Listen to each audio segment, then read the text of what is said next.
নাতি জিয়া কি খবর আছে? ওয়ালাইকুম আসসালাম। কি করো? এতো বসে রয়েছি।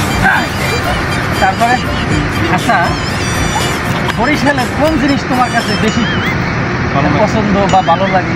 আমার কাছে বরিশাল দাদা দুইটা জিনিস ভালো লাগে। रुको जरा सबर करो बोला धक्का बुक्की नहीं करने का आराम से लेने का একটা হচ্ছে আমরা আর একটা হচ্ছে বরিশালের সামনে। এটা ভাই, এটা তোমার দ্বারা ভালো লাগে। সামনে হচ্ছে এইটা, समझ रहे हो समझ रहे हो ঠিক আছে। এটা তোমার দ্বারা ভালো লাগে। বরিশালের আমার একটা ইয়ে আছে কি, ধরো এটার মধ্যে মাংস বেশি। अच्छा हमको सिखा रिया है। সেই নরম তুলতুলে নরম, মাংস বেশি, সেই লাগে দাদা। ঠিক আছে, একবার অস্থির।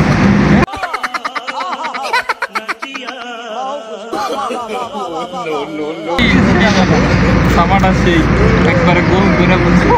ये देख रहा है जूता, ये जूता आए मेरे सामने वो सटासट करके इसको सीमा को ना वो टैटू बनाऊंगी कि 7 पुश्तों जो है इसकी गंजी पे